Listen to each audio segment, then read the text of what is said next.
juga pangkat Rasul mengakui dirinya nggak sampai ke makom syakirin, makom orang-orang yang bersyukur kepada Allah Subhanahu Wa Taala. Beliau pernah berkata begini, ya Rabbi, mata ablu hamdaka wa syukraka.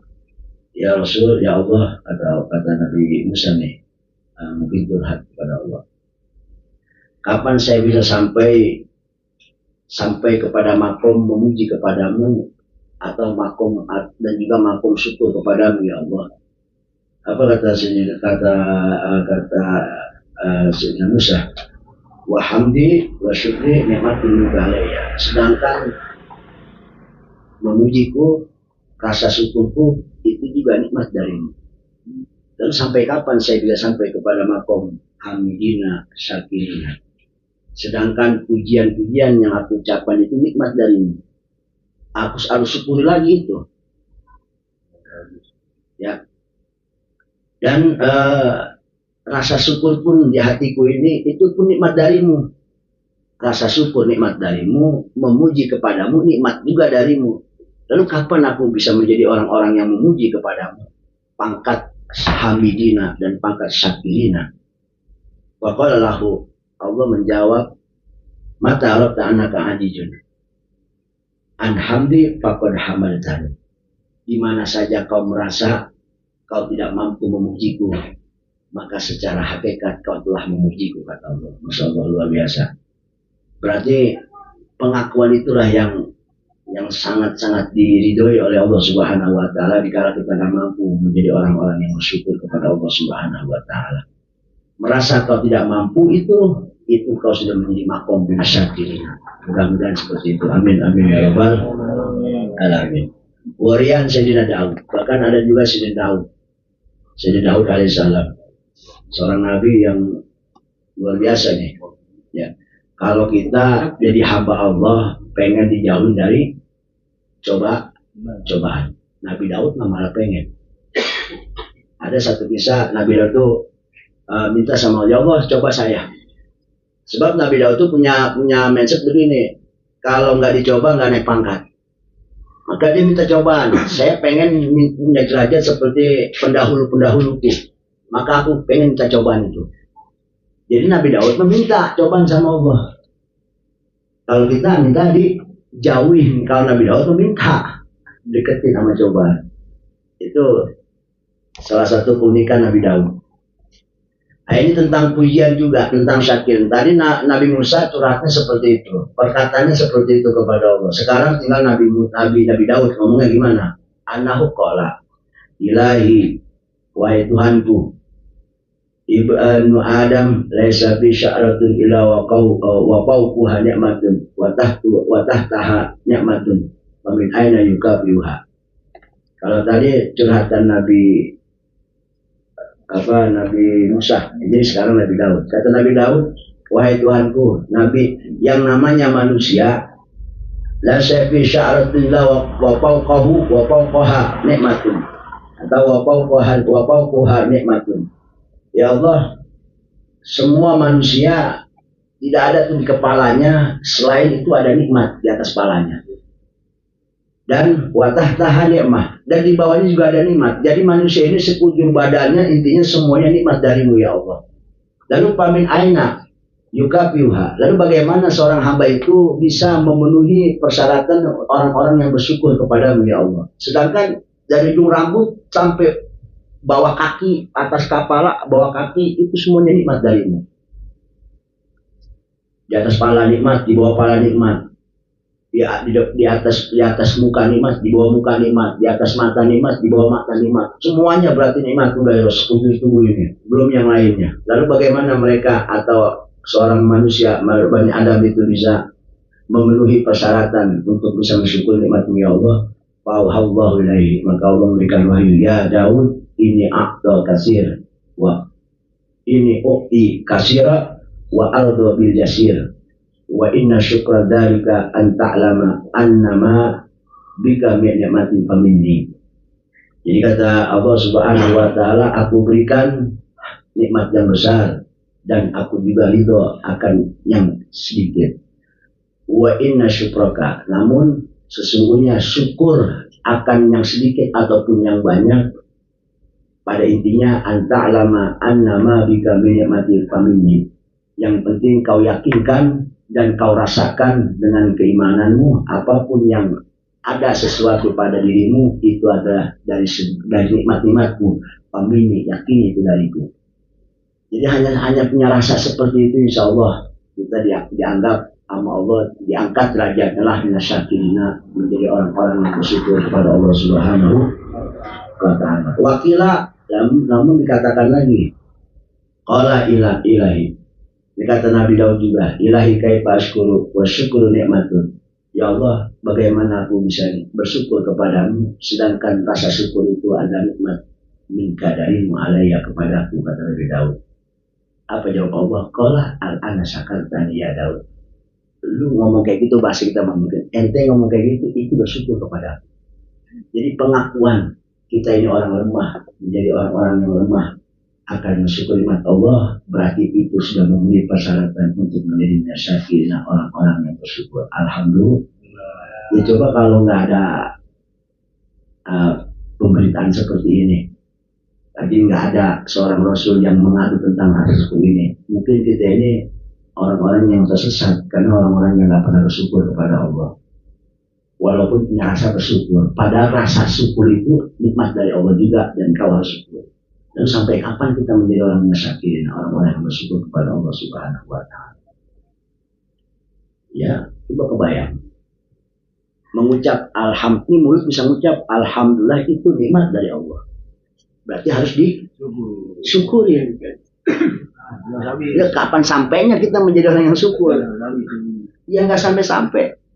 Maka jikalau kita punya rasa nikmat adalah dari Allah, meyakinkan apapun yang ada sama kita adalah dari Allah secara hakikat, yang lain cuma sebagai wasilah aja ya. Nah, maka kita dinyatakan oleh Allah, al-ana syakartani ya Daud. Justru jika kau berkata seperti itu, kau termasuk daripada orang yang bersyukur akan nikmat Allah. Alhamdulillahirabbil alamin. Berarti di satu tausiah wasiat buat kita mungkin begitu luar biasanya jika seseorang mengucapkan alhamdulillah. Jadi kata Imam Ghazali juga mengatakan, jika kita mendapatkan nikmat dari Allah Subhanahu wa ta'ala, mengucapkan alhamdulillah, maka alhamdulillah itu tamlaul mizan. Allah dari pertama mengimbangi akan mizannya, pertimbangan akan nikmat Allah Subhanahu wa ta'ala. Jadi paling ini dapat proses aja gitulah. Paling tidak kita kalau dapat nikmat itu jangan sampai lupa ucapin alhamdulillah. Ingat message-nya ke Allah.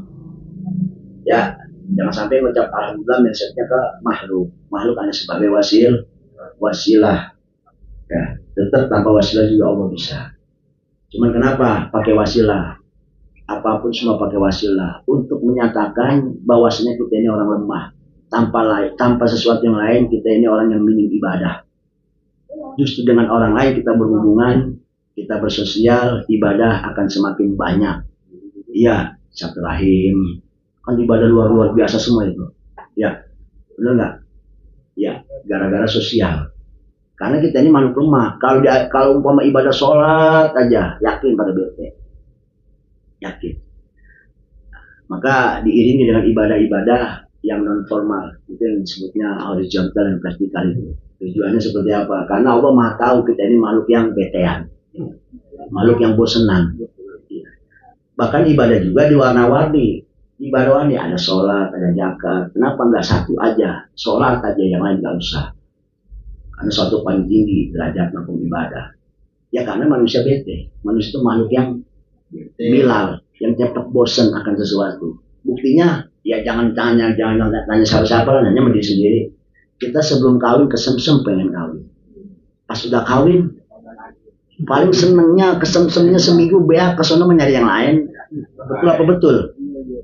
Karena manusia masih sifatnya bosan. Senikmat-nikmat dunia mah nggak ada itu yang abadi, nggak ada. Nyari udah dapat satu pengen yang lain. Udah dapat yang lain, pengen lagi yang lain. Udah dapat yang satu lagi, pengen lagi yang ono, yang itu yang ono. Intinya manusia mah sifatnya bosenan. Ya karena itu nikmat dunia, tapi kalau nikmat akhirat nggak ada bosennya. Bedanya di situ. Kalau kita udah masuk surga nih, nikmat yang ada surga tuh nggak ada bosannya, dari makanannya, minumannya, bidadarinya. Jadi nggak ada tuh kita pengen nambah bidadari, gue segitu juga udah senengnya, nggak ada habis-habisnya. Gue seneng aja terus, nggak ada beteknya, nggak ada hilangnya, nggak ada bosannya. Itu bedanya surga, nikmat surga sama nikmat dunia. Dunia mah sifatnya fana, artinya dari ada terhilang tak ada lagi, ada hilang lagi. Makanya kita mindsetnya begitu, hidup dunia itu kebahagiaan yang kita miliki jangan terlalu euforia. Kenapa? Karena kebahagiaan itu sifatnya nggak abadi. Suatu saat juga akan ada kebetean, kebosanan.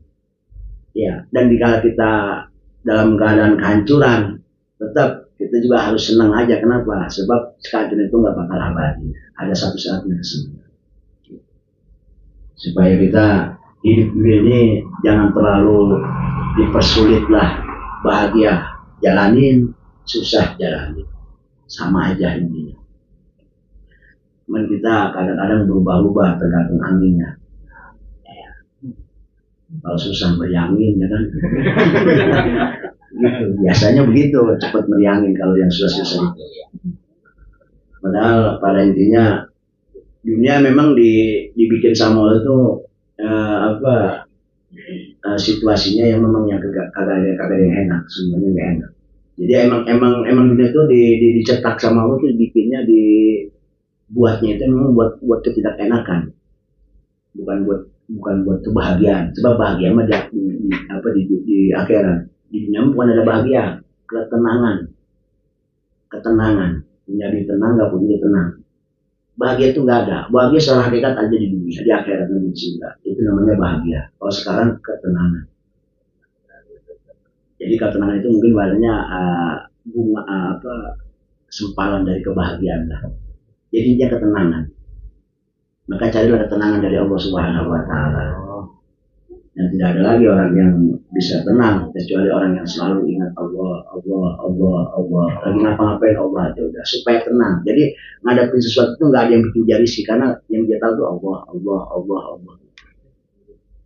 Amin Allah, semua dari Allah. Faidatun, alhamdulillah min al-kalati yajibu dikwa maratan fil umri. Nih, ada satu lagi pengetahuan yang kita tahu. Ada satu faedah, artinya istifadah. Satu pembedaan ilmu buat kita. Rupanya zikir alhamdulillah itu adalah dari zikir-zikiran yang hukumnya wajib dibaca sekali seumur hidup. Jangan sampai jadi muslim mengucap alhamdulillah kagak pernah dari mulai hidup sampai mati. Hukumnya wajib sekali baca itu hukumnya wajib sekali seumur hidup. Alhamdulillah kita mati habis sholat baca 33, habis sholat 33. Memang ada orang nggak ngucapin alhamdulillah, mudah-mudahan orang muslim nggak ada semuanya ngucapin alhamdulillah, walaupun sekali. Ingat, zikir alhamdulillah itu salah satu zikir yang wajib diucapin satu kali seumur hidup, sebagaimana pergi haji hukumnya sekali wajibnya kalau dia mampu. Ya, berarti hukumnya wajib. Jadi zikir itu memang kita tahu sunnah, tapi satu kalinya itu wajib. Sebagaimana ulama menadurkan Zikaru samarin kul bi ukmil baldi maratan fil umri tu amwardi ailalatun hamdalatun wa basmalah tasbihun wa takbirun kada hawqalah tasbiyatun ala nabi hadi kada salamun fusta bi rasyadi. Adon, zikir-zikir yang wajib diucapin seumur hidup. Ya, dari mulai kita hidup sampai kita mati, wajib hukumnya sekali kita mengucap. Keluar dari mulut kita. Ada berapa? Ada 8. Yang hukumnya fardin, hukumnya wajib. Maratan fil umri, sekali dalam seumur hidup. Tufham gordi, mungkin kita bisa paham. Ini maksud kata musannif apa? Yang 8 zikir itu. Pertama hailalatun, la ilaha illallah, kalimat thayyibah. Itu wajib seumur hidup sekali diucapin. Yang kedua hamdalatun, alhamdulillah. Yang ketiga basmalatun, bismillahirrahmanirrahim. Dan yang keempat tasbihun, subhanallah. Yang kelima takbirun, baca takbir. Ada hauqalah, kemudian baca la haula wala quwwata illa billah. Ya. Dan terakhir yang ke-7 tasbihun, salawat kepada Nabi. Ada salamun, dan yang terakhir baca salam kepada Nabi. Fusta birasyad, maka kita akan menjadi orang yang senang dengan sebab petunjuk dari Allah Subhanahu wa Ta'ala. Jadi itu 8 zikiran seumur hidup sekali wajib mencapai. Jangan sampai jadi orang muslim 1 kali 2 ada sampai dia mati. Berarti dia ada kewajiban yang dia lakukan. Wajibnya sekali. Gitu. Seumur hidup sekali 8 zikiran. Wa qalu ala dawam. Lalu penjelasan tentang selawat kepada Rasulullah SAW yang mana di sini musannif alhamdulillah dawam, mengucapkan puji syukur kepada Allah ala dawam, makna daripada musannif makna daripada dawam selama-lamanya ay bila hadir. Artinya musannif mengharap dengan karangan kitabnya alhamdulillah ala dawam, mudah-mudahan pujianku selamanya tanpa terputus. Jadi misalnya harapannya seperti itu. Jadi selalu mengucap alhamdulillah. Ya boleh jadi nih kita buat pikiran kita tiap hari. Alhamdulillah kita dapat saya bu. Alhamdulillah.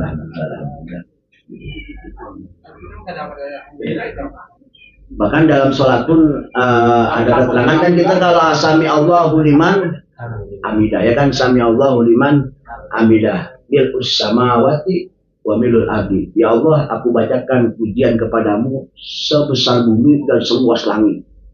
Berarti ada batasnya dong. Padahal harusnya tanpa batas kan, makanya ditambahin sama Nabi mil umasyita, sebanyak sekarang ya Allah. Begitu. Berarti Allah yang tahu. Jadi mudah-mudahan pujian ini bukan hanya sebesar bumi, seluas langit pujianku kepadamu ya Allah, bahkan siapapun yang kamu harapkan ya Allah, dengan iradahmu ya Allah. Ditambahin tuh wamil umasita min syai'in ba'du, bahkan sekeinginanmu ya Allah setelah bumi dan langit. Jadi intinya, jadi pujian itu tanpa batas intinya. Memang seperti itu anjuran kita, memuji Allah tanpa batas. Dalam sholat pun kita kan mujiannya bahasanya segede bumi dan seluas langit, itu ada batasnya. Berarti nggak level kalau begitu. Sampaikan mil umasita min syaiba. Nah makanya di sini tuh diterangkan oleh ala dawam itu bila hadir tanpa batas, walan kita yang tanpa terputus, walan nihaya tanpa ada penghabisan. Terus bahkan sampai kita masuk ke surga pun. Wa qalu summa sholatuhu, kemudian dalam Sayyidina Muslim membaca summa sholatu masalam ala imam rasul, yaitu summa sholatu pula imam Kusyairi. Mungkin di sini salah satu keutamaan sholawat. Nanti di sini mungkin kaitannya tentang keutamaan Rasul juga sebagai manusia yang kita bacain sholawat.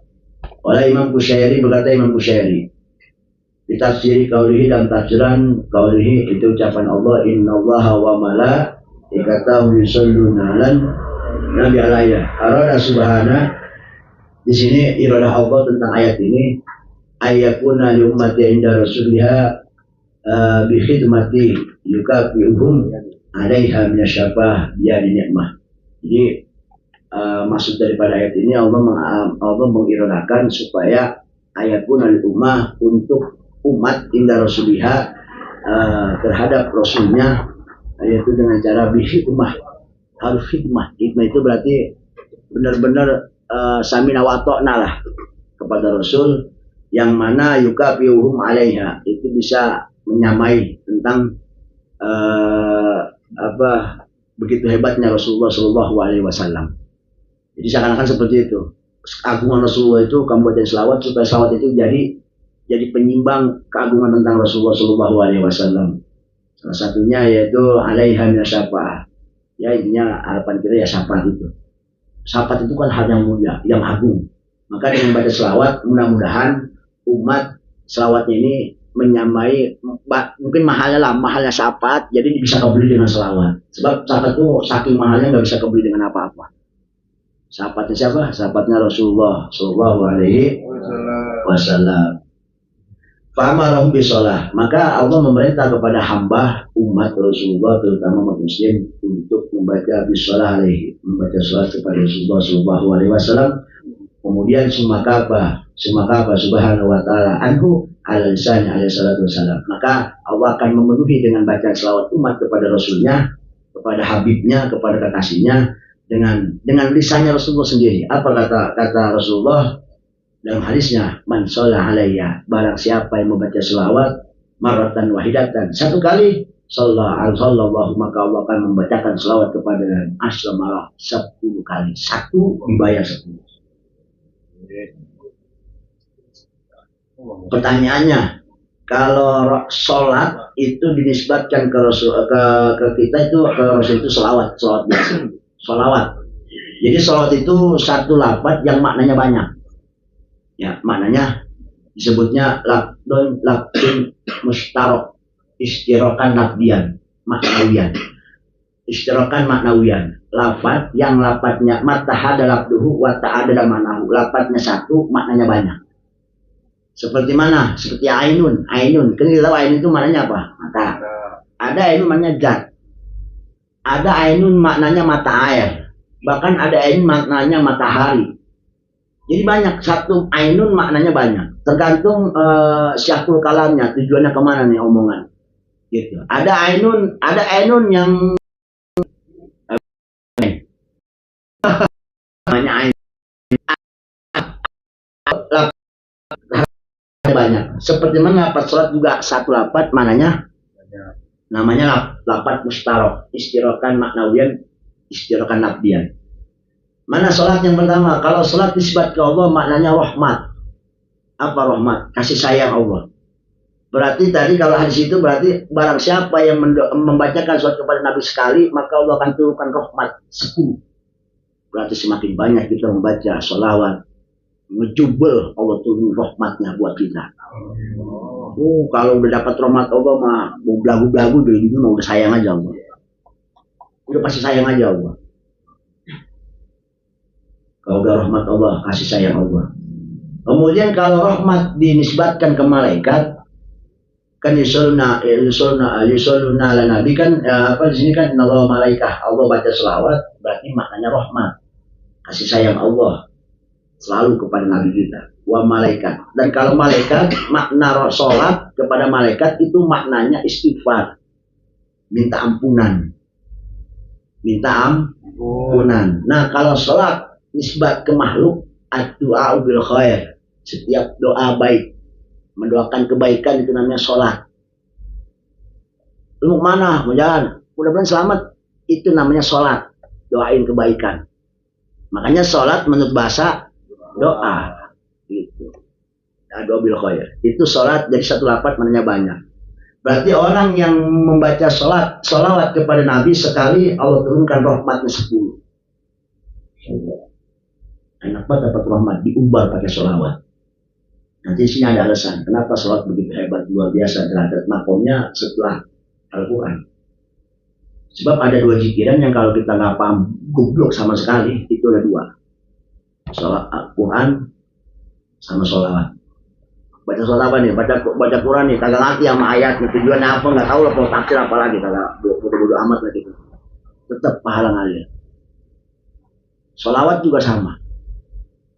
Kita nggak paham nih baca surat Naria, sholat apa, Fatih, sholat apa, nggak tahu paham maknanya apa juga. Tetap dapat syafaat terus. Dapat jalan pahalanya. Bahkan tadi 1 sholawat 10 rahmatnya Allah. Nah, dari hadis ini wafi hadal isyarah. Dari hadis ini berisyarat ila anal abda, bahwasanya hamba itu la yastagna anil ziyadah. Seorang hamba itu jangan merasa cukup. Ini alasannya nih. Kenapa kita suruh baca selawat? Seorang hamba itu jangan merasa cukup anil ziyadah daripada surplus atau mungkin amal-amal ibadah lah, amal-amal ibadah sebagai tambahannya. Ya, sebagai tambahannya. Tambahan dalam hidupnya. Jangan merasa cukup dengan sholat, dengan puasa, dengan zakat. Jangan merasa cukup. Jangan merasa cukup. Karena nilai ibadah kita itu, saya yakinlah murah semua. nggak ada berat-beratnya ditimbang kalau di hadapan Allah tuh. Sholat kita hancur. Betul. Ngerasa nggak kita? Baca Qurannya kacau balau. Iya. Apalagi puasanya ya. Zakatnya sumawena. Apalagi hajinya itu juga masih mikir-mikir mau beragam. Artinya sholat kita mah takarannya nggak ada berat-berat acan. Jadi jangan merasa cukup dengan hal itu semua. Ada sebagai penyempurna, bahkan itu bisa menjadikan penyimbang keberatan dalam amal kita. Dari Allah Subhanahu wa taala, waqtin min awqat, dari setiap waktu yang kita buat ibadah itu jangan merasa cukup. Paham nggak? Jangan merasa cukup, jangan merasa udah wah gitu pahala ibadah luar biasa kayaknya udah cukup nih buat dapat ganjaran dari Allah, surga segala apa. Ada satu amalan yang Masya Allah luar biasa, sholawat kepada Nabi. Dan itu gampang banget, mudah banget. Kalau sholat mah kita pakai main air dulu, ya pakai kain dulu, rapi-rapi dulu, ya bahasanya seperti itulah. Sholawat mah kita mau ahwal kayak apapun, keadaan kayak apapun, kondisi kayak apapun, sholawat Masya Allah gampang banget dibacanya, tinggal baca aja. Bahkan paham gak paham tadi dapat pahala. Gak usah nyari artinya dulu, gak usah nyari tujuannya dulu. Kenapa? Itla rujbah fakur sebati Rasul. Ingat, kenapa kita coba baca selawat? Sebab tidak ada martabat yang paling tinggi kecuali martabat Rasul. Bahkan derajat ibadah pun yang kita lakuin atau ibadah yang disyariatkan oleh Allah itu derajatnya tinggian Nabi. Logikanya kan seperti itu. Paham nggak? Ya syariat-syariat yang wajib ke, yang sunnah ke, itu kan punya derajat, punya martabat. Tidak ada makhluk, ya soalnya makhluk juga. Zakat yang makhluk, puasa yang makhluk. Tidak ada yang paling unggul, derajat paling tinggi dari Rasul. Berarti ibadah pun semua di bawah Rasul derajatnya. Pantesan kita jangan merasa cukup di situ. Ini alasannya kenapa kita suka baca selawat. Tujuannya nih muslim seakan-akan ngajarin supaya kita sambil ngerayu, udah baca selawat aja banyak. Amal selawat amalina. Alasan tadi itla rojbata fauqa rojbati Rasul, sebab tidak ada martabat yang Allah ciptakan di alam dunia ini yang paling tinggi kecuali martabatnya Nabi kita Muhammad sallallahu alaihi wasallam. Maka waqad ihtaja ila jadati salawatillah, maka perlu kita untuk ziyadah, yaitu tentang yang namanya baca sholawat kepada Nabi untuk tambah-tambah amal kita. Karena tidak ada martabat yang tertinggi kecuali martabat Rasulullah sallallahu alaihi wasallam. Kan tujuan kita hidup cuma satu, surga. Surga itu kalau bahasa kita mah tuh ada di telapak Nabi, nih ada di tangan Nabi, di genggaman Nabi. Surga itu kuncinya ada nama Nabi. Tujuan kita pengen surga, kuncinya sama Nabi. Berarti derajatnya siapa yang lebih unggul? Bahkan kalau kita mengambil hadis kuncinya laulaka lama khalaqtu aflaq, kalau bukan karena engkau wahai Muhammad takkan kuciptakan alam ini, termasuk alamnya surga, neraka. Begitu dahsyatnya Rasulullah sallallahu alaihi wasallam. Maka picik orang kalau nggak baca selawat. On. Intinya mau begitu. Ya kalau bahasa kasar mah ya begitu on aja udah. Nah, sebagaimana wafi daliyah al-Bushairi rahimahullah, sebagaimana Imam Bushairi dalam qasidah budanya, ya qasidah budanya beliau mengatakan wal tazawwadat taqwa fa illam tastati fa minas sholati ala Nabi Muhammad sallallahu alaihi wasallam man shalla alaihi dakhiratun namkat. Nah, wal tazawwadat taqwa, kita disuruh bekal hidup yaitu untuk menuju akhirat yaitu dengan takwa, bekalnya takwa. Fa'ilam yastati, barang siapa yang gak mampu untuk menjadi mutakina, orang yang takwa, sebenar-benar takwa kan begitu, haqqatu qoti, maka gampang, banyak sholat, baca aja sholawat kepada Nabi Muhammad SAW. Kenapa coba? Karena sholawat itu akhirat dengan panpat, bekal, tabungan, deposit, simpanan, tanpa dan tanpa yang tidak ada putus. Berarti semakin banyak kita baca selawat, akan semakin empuk derajat yang tinggi kemuliaan dari Allah. Kalau umpama untuk mencapai predikat takwa itu kita sulit, artinya ya buat kita kayaknya takwa baru sekedar ngomong doang kan. Intinya kan kita mah takwa itu sebelah-sebelah. Satu sisi mungkin kalau buat korupsi saya nggak bisa lah takwa kan. Tapi kan satu sisi bohongin bini iya. Artinya kita mah takwanya masih terombang ambing. Artinya masih milah-milih. Tergantung kita kuat hati apa enggaknya. Kalau kiranya kuat nih takwa kita. Tapi kalau kiranya nggak kuat kita nggak kuat. Jadi takwanya masih belang-belang. Paham nggak? Kalau sama temen kita nggak bohong berani. Tapi kalau mau bini, mau mana? Kondangan, mancing. Ya? Tuh. Enggak. Jadi intinya begitu kita mah. Masih milih-milih. Takwa itu. Menjadi sifat takwa itu enggak berat. Enggak enteng. Rupanya dikasih jalan yang luar biasa. Yang luar biasa. Spesial. Yaitu salawat. Sebab soal itu bakal menjadi simpanan deposit kita yang gak bakal habis. Begitu derajat tingginya seorang Rasulullah SAW. Tadi itlah rizbata pokok rizbatin Nabi. Karena tengah ada martabat yang menandingi tingginya martabat Rasulullah. Bahkan surga ada di genggaman Nabi. Surga ada di tapak kaki Nabi. Ada di genggaman Nabi. Bahkan semua alam semesta ini Masya Allah wasilahnya nur daripada Nabi kita Muhammad Sallallahu Alaihi Wasallam. Ini kata Imam Busayri. Sebab salah satu ulama salafun soleh ini atau ulama-ulama kita yang sekarang yang kholaf ini kebanyakan memang kalau buat nyipatin kemuliaan Rasulullah nggak bakal jauh dari ucapan seorang imam yang betul mahabbah kepada Nabi, yaitu Imam Busayri dalam kasidah burdahnya. Itu kasidah burdah yang luar biasa. Semuanya ulama-ulama yang namanya Rasulullah itu pasti Masya Allah nganjung luar biasa. Karena Imam Busayri mengarang kitab burdah itu ya terbesit karena kehebatannya Rasulullah sehingga beliau terbebas dari penyakit penyakit ustad kalau masalah mah. Itu jadi sabab perkara kita Imam Busayri itu. Ini kehebatan daripada selawat ya, karena yang kita selawatin orangnya hebat yang kita sebut. Jadi ada dua nama yang bisa diibadah kita sebut, Allah dan Nabi kita Muhammad Sallallahu Alaihi Wasallam. Kalau memang tujuannya Muhammad bin Abdullah. Selain itu nggak ada apa-apanya. Kalau kita nyeritain PKI nggak ada apa-apanya.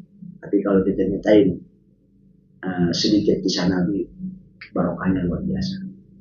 Ya umpama kita nyeritain tiduran Nabi aja, kita ceritain tiduran Nabi apa makannya Nabi, kita ngomongin gitu nih lagi kumpul-kumpul ngomongin tiduran Nabi atau akhlaknya Nabi, itu berkah. Jadi kalau kita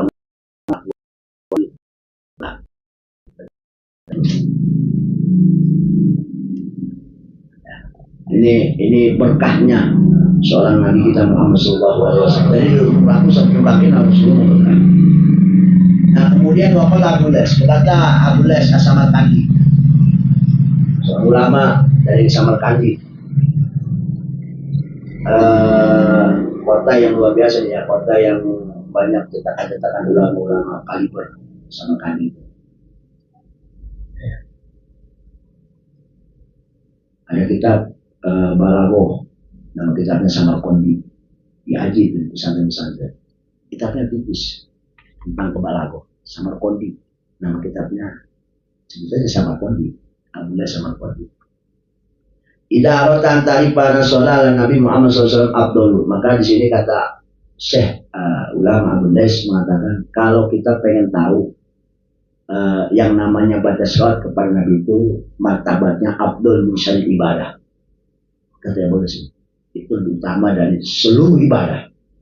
Bayangin coba, seluruh ibadah sholawat paling unggul. Berarti termasuk ibadah-ibadah, pokoknya secara umum ibadah semua ini. Pandur kau lah.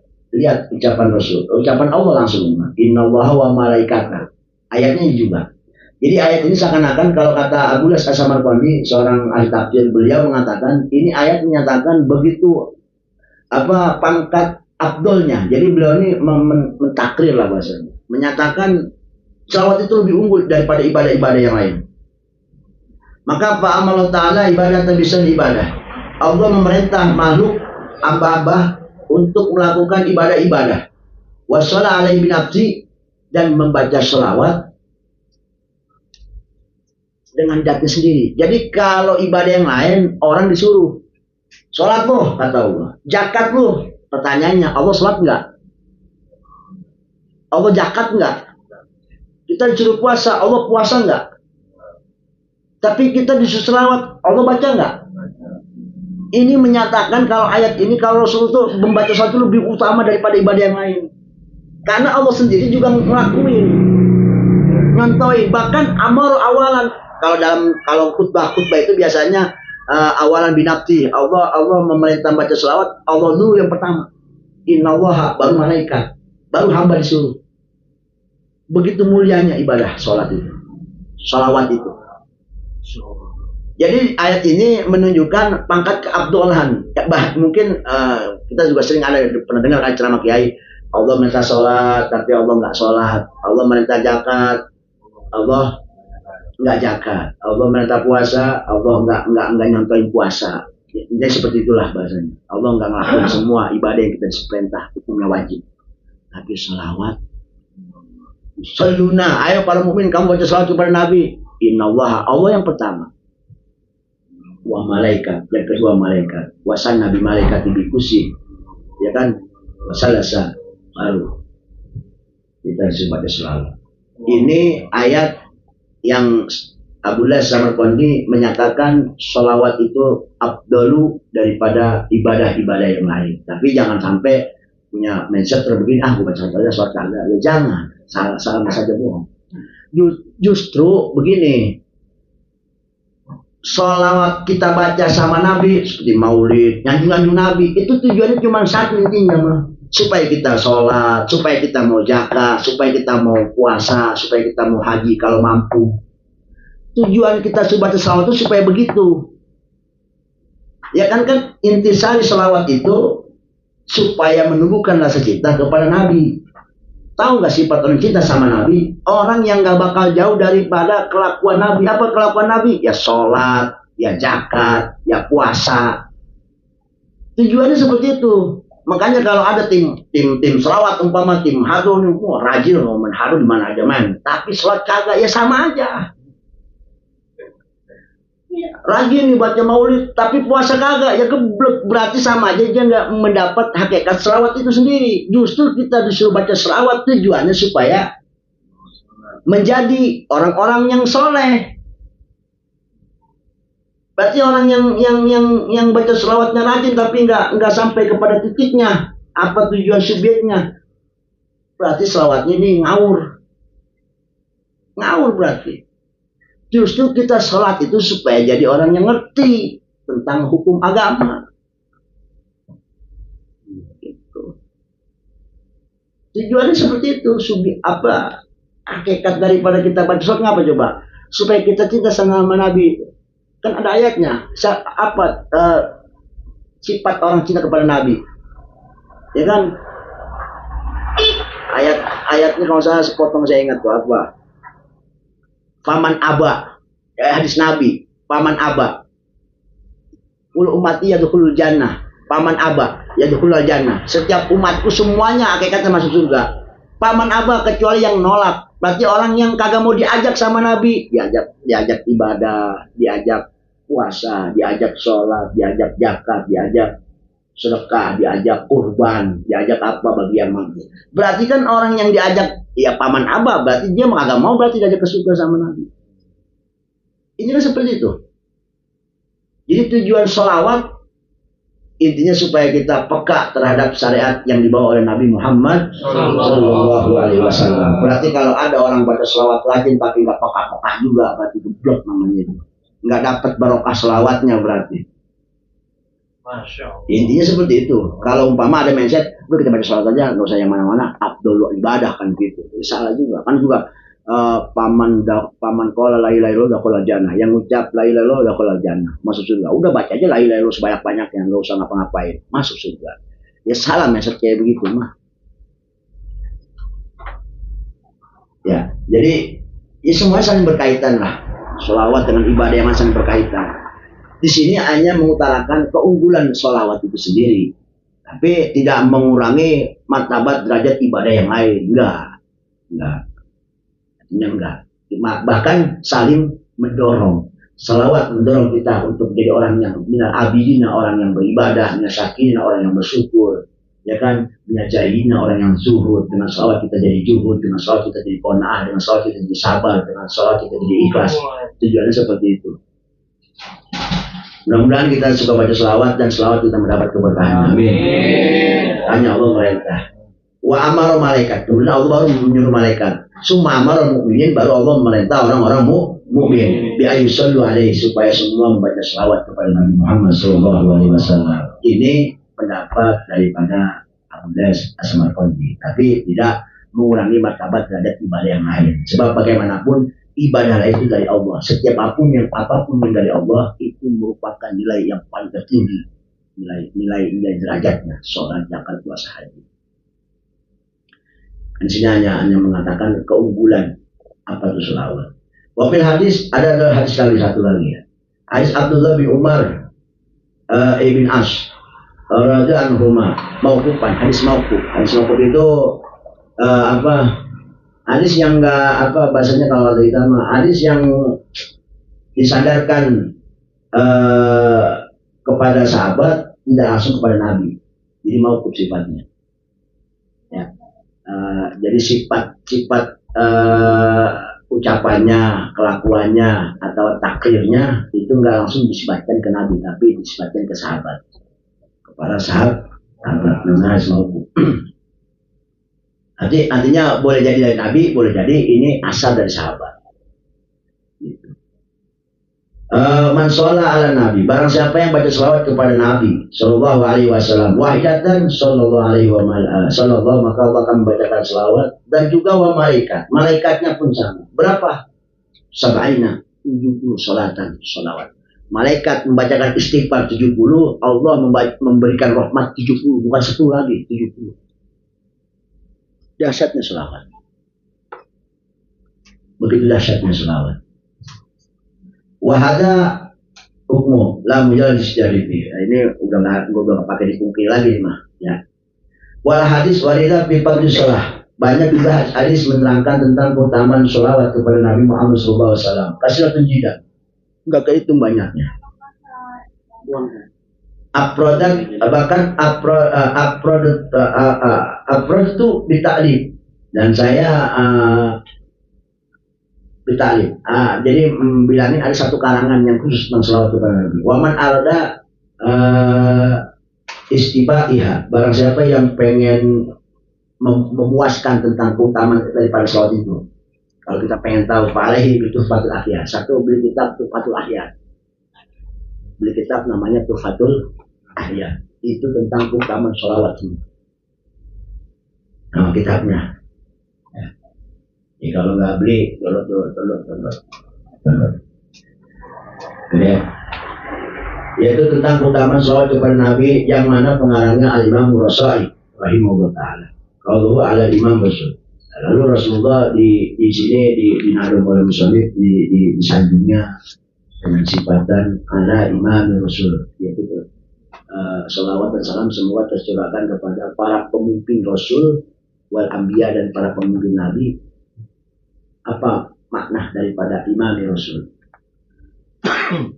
Itu artinya di sini baru kita akan menekankan tentang keutamaan sosoknya, itu Nabi kita Muhammad SAW. Tadi kan selawatnya, ini sosoknya. Ya. Ada keterangan Nabi Yuna Asrofu bil itbaq min kulli makhluqin alal itlaq. Ini udah saya ini udah masyhur lah. Nabi kita itu asroful itbaq, manusia paling mulia akurat. Secara akurat. Jadi udah nggak bisa diragu-raguin lagi. Itbaq itu udah akurat banget udah. dari kan kita begini, orang tuh dikatakan mulia harus memenuhi persyaratan kan begitu ya. Jadi Rasulullah udah memenuhi semuanya, udah akurat banget tuh. Semua mulia dari segi apanya Rasulullah itu udah pasti lebih mulia. Artinya pantaslah kalau Rasul itu lebih mulia karena udah benar akurat semuanya. Dari segi apa, dari bidang apa semua Rasulullah paling mulia. Sebab itu udah benar akurasi semuanya diteliti. Mengkuli makhluk daripada semua makhluk al-itlaq secara mutlak. Maksudnya apa? Jin, setan, makhluk. Ya makhluk berarti kan umum, makhluk semuanya, makhluk surga, neraka semuanya. Berarti tadi benar ucapan Pak Polisi Rasulullah itu martabatnya lebih mulia dari semua makhluk. Bab ada syair Nabi Yuna Asrof bil itbaq min kulli makhlukin halal itlaq.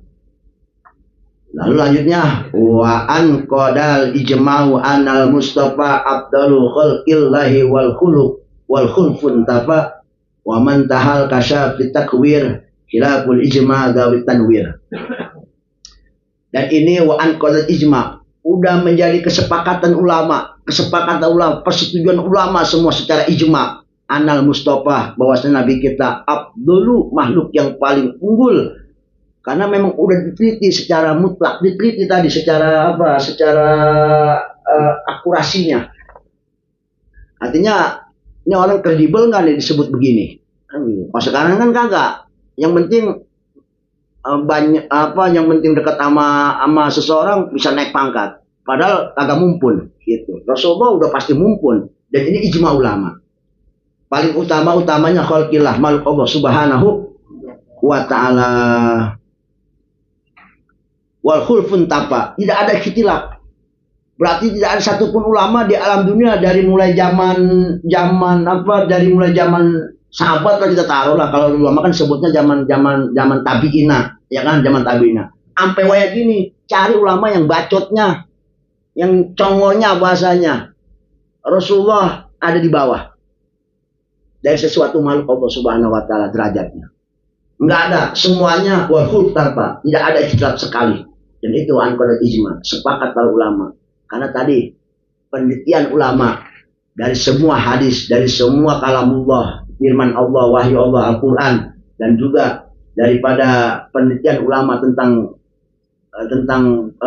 sebagai saksinya para sahabat, yang mana itu semua dipertontonkan begitu mulianya Nabi Muhammad SAW tanpa ada cacat sedikit pun. Ini kan berarti kan kredibel kalau beliau itu disebut Imam Rasul. Dan itu kan dibuktikan lagi Somiron. Karena Rasulullah datang di satu tempat, kemudian berkumandang azan, semuanya para nabi dipanggil. Yang dari mulai Nabi Adam, panggil semua datang. Para nabi, para rasul dipanggil. Nabi kan nggak kehitung jumlah manusianya. Belum para wali dipanggil semua. Setelah pengen sholat, nungguin imam kan, apa? Langsung malaikat Jibril narik Rasulullah sudah jadi imam. Di situ nandain kalau Rasul itu imam Rasul, pimpinan para Rasul. Nggak ada yang maju. Lalu siapa yang didorong jadi imam? Sama malaikat Jibril, Rasul. Nandain imam Rasul di situ. Rasul punya pangkat imam Rasul. Ya, ana akramul awalina wal akhirina ala rabbi wala fakhra. Saya ini kata Rasul sendiri ngomong. Saya ini akramul awalina, paling mulianya manusia sebelum saya. Berarti zaman Nabi Adam sampai Rasul ini, Rasul paling mulia. Wal akhirina, bahkan setelahnya. Ya, setelah Rasul. Berarti zaman sahabat tuh kesononya sampai kiamat nanti. Rasul tetap akram, lebih mulia dari semua makhluk. Ala Rabbi, menurut Allah. Wala fakhra, tapi saya nggak sombong. Itu hebatnya Nabi. Hebatnya Nabi. Saya lebih mulia, tapi saya nggak sombong. Kalau kita kan udah sombong, tambah lebih lagi ngomong ke depannya. Lu siapa yang bikin? Gua gitu loh, gitu. Udah ada gua pakai gitu loh.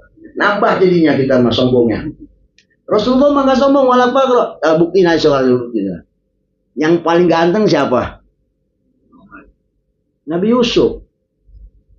Yang paling kaya Nabi Sulaiman. Yang paling gagah Nabi Musa. Yang paling si Ano. Padahal kalau secara hakikat Rasul semua yang punya, tapi Rasulullah nggak ngeborong itu semua pangkat, nggak diborong sama Rasulullah. Kalau Rasulullah pengen sombong mah diborong semua. Yang paling hebat tukang obatin orang, Nabi Isa. Orang mau penyakit apapun sama Nabi tinggal disusap sembuh. Ini kita gempor. Toel sembuh. Mata buta. Toel sama jarinya sembuh. Hebat Nabi Musa punya jampenya. Sampai orang mati aja bisa hidup. Bayangin coba. Orang mati bisa hidup. Tapi kan orang tahunya Nabi Isa. Kenapa Rasulullah enggak? Kagak mau pamer. Rasul kalau mau pamer. Ya encen gak ada apa-apanya. Gak ada apa-apanya. Ada Imam Busiri mengatakan, mana kata Imam Busiri dalam kitabnya, Waqan Nabi fi khulqin wa fi khalqin wa fi khulqin walam yadnuhu fi ilmin wala karamin. Apa kata beliau? Rasul itu mengungguli segala-galanya semua terhadap makhluk Allah, baik secara ciptaannya paling sempurna. Wa fi khulqin, dari segala akhlaknya, doi batinya. Tetapi dan perlu kita ingat, walam yadnuhu, tidak ada sedikit pun makhluk yang bisa mendekati derajat Nabi Muhammad SAW. Bayang coba kalau Nabi Yusuf gantengnya itu ibarat bumi sama langit, kita makanya jangan so ganteng. Nabi Isa kita nandingin Nabi Yusuf aja jauh kemana-mana. Ya kalau pengen belagu, Nabi Yusuf itu kan ganteng. Kalau dibanding kegantengan Nabi itu kayak langit sama bumi jauh, enggak sedikit pun mendekati derajat Nabi kegantengannya enggak. Lah kalau kita mah kayak bagaikan sumur yang lubangnya sampai berapa ratus kilometer sama langit kali. Kalau Nabi Yusuf itu bumi, atasnya kita mungkin kolongnya bumi kali. Paling kaya. Siapa yang bisa nandingin Nabi Sulaiman, coba pengen tahu orang paling kaya di sini. Orang kayaknya apa? Kalau sebutnya apa tuh kalau istilah sekarang?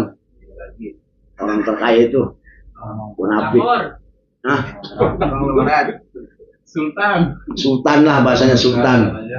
Sultan siapa yang bisa ngalahin Nabi Sulaiman coba? Saya punya karyawan ribuan timbang manusia doang. Nabi Sulaiman punya karyawan sampai jin sama setan semua karyawan. Bayangin coba. Timbang punya manusia ya kan karyawannya. Atau punya apa ya? Punya kendaraan apa yang paling mahal? Ferrari. Nabi Sulaiman punya awan, punya angin. Kendaraannya angin. Siapa yang mau nandingin coba? Ada Sunggoku, itu mah kartun. Nabi Sulaiman punya kendaraan, bukan Ferrari, angin. Ferrari dari sini ngebut berapa kali detik, angin langsung sampai. Kecepatan angin. Nabi Sulaiman punya angin, tinggal duduk mau kemana, duduk sampai. Gak perlu Ferrari, gak perlu supir pribadi, gak perlu. Siapa yang menandingin? Punya kendaraan angin. Orang paling kaya ada punya kendaraan angin. Berarti jangan sombong. Rasulullah itu kan pribadi begini. Kalau Rasul sebelum Nabi itu disebutnya apa? Ya Allah, saya lupa istilahnya. Kan kalau ulama setelah Nabi namanya naib, pengganti, penerus berarti. Kalau sebelum Nabi disebutnya wakil atau apa bahasanya? Ya, istilah kan anak buah. Nah kalau para Rasul itu di bawah derajat Nabi, berarti kan kekayaan Nabi secara hakikat nggak nandingin. Jadi kita perlu bukti aja sekarang. Kalau dalam urusan dunia, emang Rasul itu nggak punya apa-apa. Coba lah. Siapa yang paling kaya? Sahabat-sahabatnya. Utsman bin Affan, ya kan? Abdurrahman bin Auf paling kaya, Abu Bakar, bahkan istri Siti Khadijah paling kaya. Betul nggak? Tapi siapa yang bisa nandingin sedekah Nabi? Ayo coba. Dalam sejarah semua kebanyakan menurut sejarah kebanyakan menceritakan kalau urusan ibadah akhirat Rasul itu nggak ada tandingannya. Rasulullah nggak punya apa-apa, tapi kalau sedekah sekali sedekah onta 1000. Logikanya gimana coba? Sedangkan Sayyidina Abu Bakar nggak ada yang mampu menandingkan. Intinya begini, kalau buat urusan akhirat Rasulullah paling tinggi. Ibadahnya di akhirat sampai bengkak kakinya. Rasulullah kalau sholat sampai bengkak kakinya. Sahabat ada yang nandingin Rasulullah ibadah sholatnya. Artinya begini, Rasulullah kalau secara dunia dilihat itu nihil lah bahasanya. Rumahnya seperti apa. Bahkan Rasul meninggal juga nggak ada yang, bahkan Rasulullah kadang makan kadang kagak. Secara duniawi, tapi kalau secara akhirat Rasul itu kalau kurban, taruh umpama orang roktok 1000 sapi, Nabi mah ya kecil itu mah. Artinya nggak ada bakal bisa nandingin Rasul tentang urusan ibadah, nggak ada. Sahabat walaupun sekaya-kaya sahabat, mau sedekah kayak apapun, tetap kalau dibanding dengan sedekah Rasul itu jauh. Artinya apa? Kalau urusan akhirat itu Rasul paling unggul dari segala-galanya. Nggak mungkin Rasul itu kalah dengan Sayyidina Utsman, nggak mungkin kalah dari Sayyidina Abu Bakar, nggak mungkin kalah. Secara duniawi ya, memang kelihatan dulu seperti itu. Rasulullah ya apa adanya. Kadang makan, kadang kagak, kadang apa-apa, enggak. Tapi kalau urusan akhirat, cari coba hadis Nabi yang kalau Rasulullah sedekah 1000, Sayyidina Utsman 20.000, nggak mungkin. Pasti yang 20.000 itu Nabi. Intinya begitu. Jadi tetap urusan akhirat itu Rasulullah paling nomor 1. Urusan akhirat ya. Nyentoin berarti umatku utamakan akhirat. Begitu maksudnya. Ya. Paham di sini ya. Nah ini belum rapi nih tentang keutamaan Rasul, belum semuanya dibacain. Ya, ada saya bilang kalau kita ngomongin ceritain Nabi itu berkah insya Allah. Tapi kalau ngomongin PKI, ngomongin kemerdekaan Indonesia, ngomongin apalagi ngomongin Bill Clinton, apalagi ngomongin Israel, itu biasa aja. Tapi kalau ngomongin insya Allah berkah. Ngomongin si Ano, ngomongin si itu, yang ada gibah. Bener nggak? Ada satu saya lagi yang tentang kemuliaan Rasulullah sebelum menutup. Wa kulluhum min rasulillahi multamisun gharfan minal bahri aw rasban minad diyam.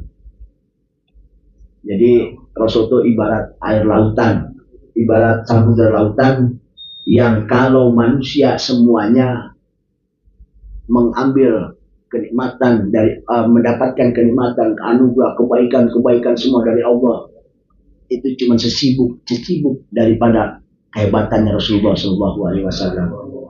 Kalau Nabi Yusuf ngambil gantengnya cuma sesibuk, kita yang bukan siapa-siapa gantengnya mungkin ngambil setampiasan doang. Itu bayangannya seperti itu. Minal bahri, golpan minal bahri, cuma sesibuk dari air lautan. Dan laut kalau dicibuk itu nggak ada kurangnya. Dan auras pamilnya diami, atau cuma setetes dari ribuan tetesan air hujan yang jatuh ke alam dunia. Berarti kita itu nggak ada apa-apanya, apa jauh-jauh. Asalnya kalau kata orang Sunda, pak tukang-tukang. Tahu pak tukang-tukang? Iya, pak tukang-tukang jauh mana-mana kita mah. Kalau yang lain ngambil keberkahan dari Nabi itu cuma secibuk bahasanya. Mengambil kemuliaan dari Allah, keagungan dari Allah, kenikmatan dari cuma sesibuk.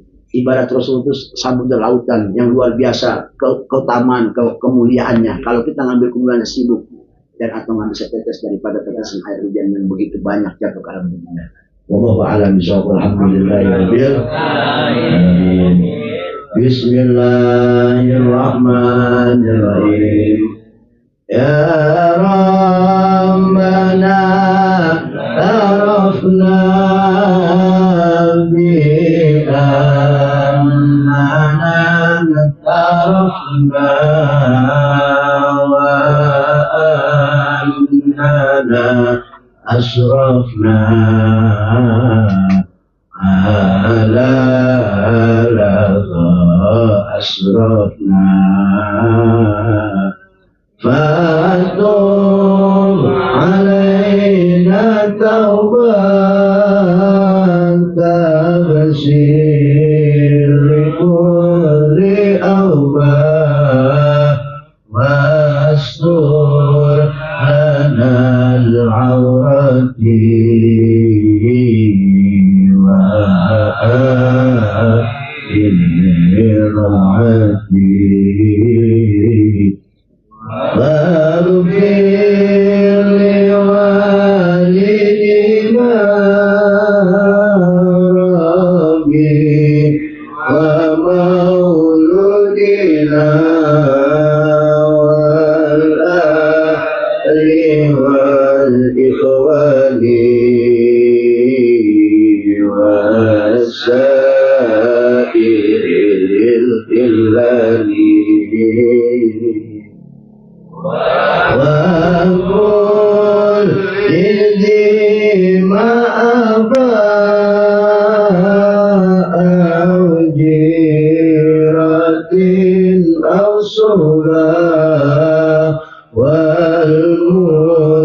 والمسلمين